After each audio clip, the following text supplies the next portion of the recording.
B457. Madam Speaker, I'm informed by the Commissioner of Police that subsequent to the publication of the report on the Commission of Inquiry on Drug Trafficking on 27 July 2018, the Commission inter alia recommended in-depth inquiries on 10 lawyers, among whom there are 2 honorable members of the National Assembly. I am further informed that since the lawyers have moved for a judicial review, no arrest has been effected. However, investigation in the cases is still ongoing. Thank you, Madam Speaker. 1 year later, we hear from the Honourable Mr. Mentor that investigation is ongoing. May I know from the Honourable Mr. Mentor whether any of these 2 MPs have been called for questioning since last year? Not yet, because of the judicial review. The judicial review is neither here nor there, Madam Speaker. But may I know from the Honourable Minister Mentor whether he has had time to discuss with the Commissioner of Police the remark in the report which stated that barristers may have been using drug money to finance political campaign. Whether this aspect of the observation of the report you've had the chance to discuss it with the Commissioner of Police, whether MPs has used drug traffickers' money to finance political campaigns?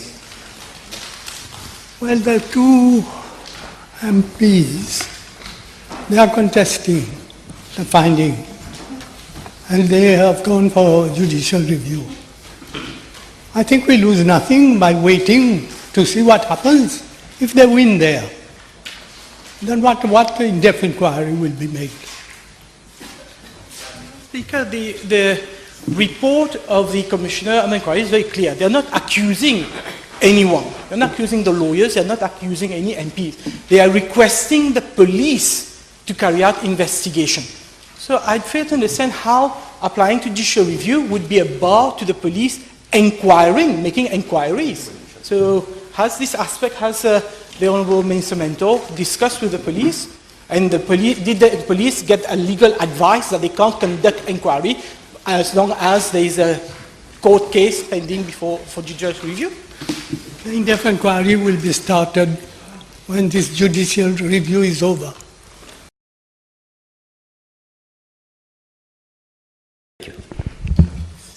Madam Speaker, the National Property Fund Limited was incorporated on the 5th of May 2015, 4 years ago.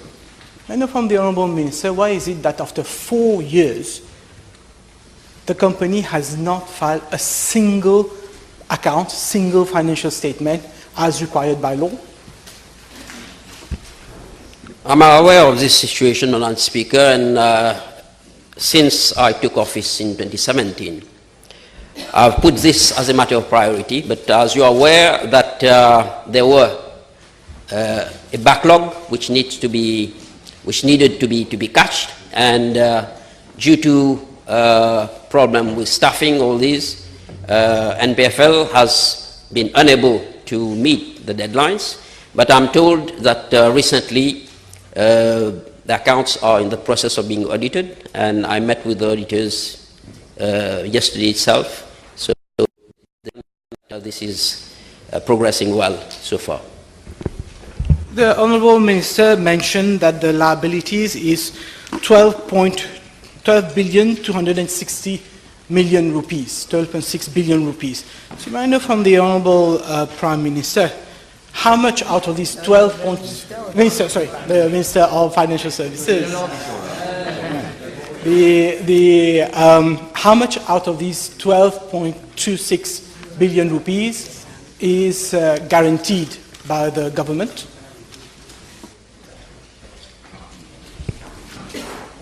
I think from what I recall, most of the bank facilities mainly from Bank of Mauritius, 3.7 billion, the other banks, 6.4 billion, and preference shares from the State Bank and SICOM. They are all guaranteed by the government. Answering to PQ on the 28th of March 2017, this is what the Honourable Minister said, and I quote, "However, as a responsible government, and as clearly stated by my predecessor to PNQ, dated 3 May 2016, and I quote, we will not take funds." So 4 years later, can we know from the Honourable Minister how much public funds have been injected in National Property Fund for the repayment of Super Cashback Gold and Brother Asset Management Limited? Madam Speaker, as far as I can understand, NPFL has made use of short-term facilities because we had pressing needs to alleviate the plight of so many investors and policyholders. So we couldn't have waited for the assets to be disposed, but what I understand from NPFL, that all these facilities are appropriately backed by assets of NPFL and also from the assets expected to be received from the special administrators. So I think at this stage we cannot say that we have used public money in as much as these are facilities that we have received from banks.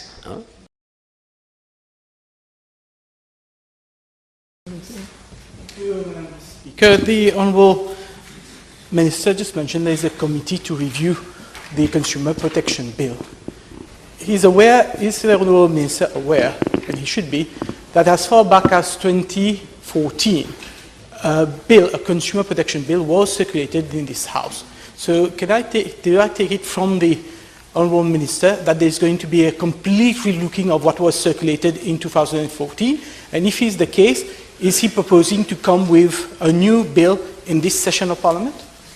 Madam Speaker, in fact, it's going to be a new bill. As I said, there's a ministerial committee that is examining the proposals, and since the actual one is here for the last 28, 30 years, so we have to look for the next 25, 30 years, especially how the habits of consumers have changed.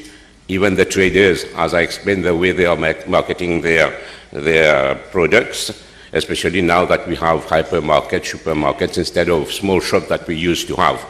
And once the Ministerial Committee has finalized the proposals, of course, we will follow all the procedures like going to the SLO, cabinet, and we will even publish it on the website of the ministry so that the public at large can go through the bill, and we will welcome, of course, proposals from the public.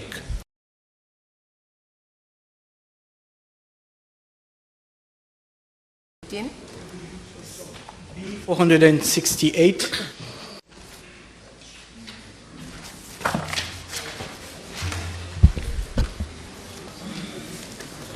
Madam Speaker, with regard to part A of the question, I am informed by the Islamic Cultural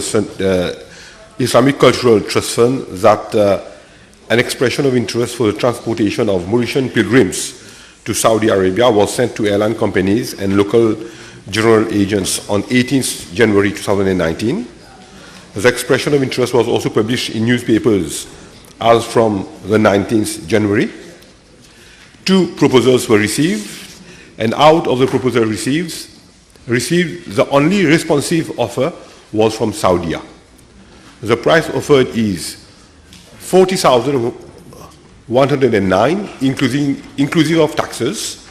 However, the price of air ticket, inclusive of the cost of fuel surcharge, is still being finalized. I am informed by the ICC that no formal contract is signed regarding air transportation. Once the price of air ticket, including the cost of fuel surcharge and the flight schedules are finalized, same will be communicated to the pilgrims. As regards Part B of the question, I am further informed by the ICC that the responsibility to secure accommodation of appropriate standard rests with the licensed Hajj operators. The buildings proposed by the different Hajj operators were inspected during the pre-Hajj mission to Saudi Arabia from 25th December 2018 to 2nd January 2019. The different accommodation facilities were validated based on a set of criteria established by the ICC, and contracts to secure accommodation are validated by the ICC and signed by the licensed Hajj operators with the respective hotel owners. Madam Speaker, in the report of the internal control on the ICC dated 30th of March 2018, the report was extremely critical of the bidding process for transport of pilgrims. And the report recommended, and I quote, the ICC should imperatively follow the Public Procurement Act. So how is it, Madam Speaker, that today the Honourable Minister is telling the House that again for this year, in breach of the Public Procurement Act, the ICC is going via expression of interest instead of a full-fledged tender procedure? Speaker, I wish to highlight that insofar as the transportation facilities for Hajj pilgrims is concerned, as through an advice given by Samid Mulan, QC, we embark on tender quotation, and there is in fact no allocation of contract as such. We receive expression of interest, and once those expression of interest are received, pilgrims are informed about the price, they pay the price, and as a matter of fact, pilgrims are not compelled to purchase those tickets from those companies. These are mere arrangements that are made by the ICC, and who designate, who receives bids, try to receive offers from airways company and try to facilitate. But eventually, the contract for transportation is between the airline and each and every pilgrim. The report is very clear. There are financial instruction number 1 issued, guidelines issued by the Finance Secretary of how you should proceed with the bidding process. It is stated a formal tender exercise should be launched prior to the expiry of an existing contract. So you need to have a tender process. Now the Honourable Minister has mentioned a legal opinion. So can the Honourable Minister table the opinion which the ICC received to tell it that it doesn't have to go through tender procedure, it doesn't have to go through Public Procurement Act? In any event, I have to check when the legal advice was given, but I must say, in any event, that whatever we receive from the report of the internal committee, internal control, they are working together with the ICC to see how we can improve the situation there. And of course, I take good note of what the Honourable Member is stating. We have the report, and if there is any way where we can increase transparency and good governance, we are going to do it. But just to explain clearly, it is neither the ICC which enters into a contract. It acts as a facilitator, try to secure places from different airlines, discuss the price, and eventually the contract is between the pilgrims and the airline. And as stated also, there is no, they are not compelled as such to go strictly through those airlines. Honourable Usman Mohammed, can I get... It's okay. Honourable Usman Mohammed, and then...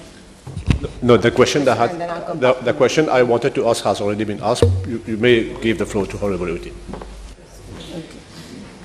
The Honourable Minister is not being given the proper information from the ICC. For years now, all pilgrims are compelled to travel not only on the flight selected by the ICC, but on the dates which ICC fixes for them. So may I know from the Honourable Minister, being given that the pilgrim doesn't have a choice, he has to go through this process, why is it, and I repeat again, why is it that no proper tender process has not been followed and is not being followed by the ICC? Madam Speaker, I just explained what is the special circumstances under which the Hajj pilgrimage is organized, what are the arrangements that are being made. And of course, I stated that whatever remark is made here, whatever remark is made in the internal control report, we are going to see how we can improve the situation. Last question.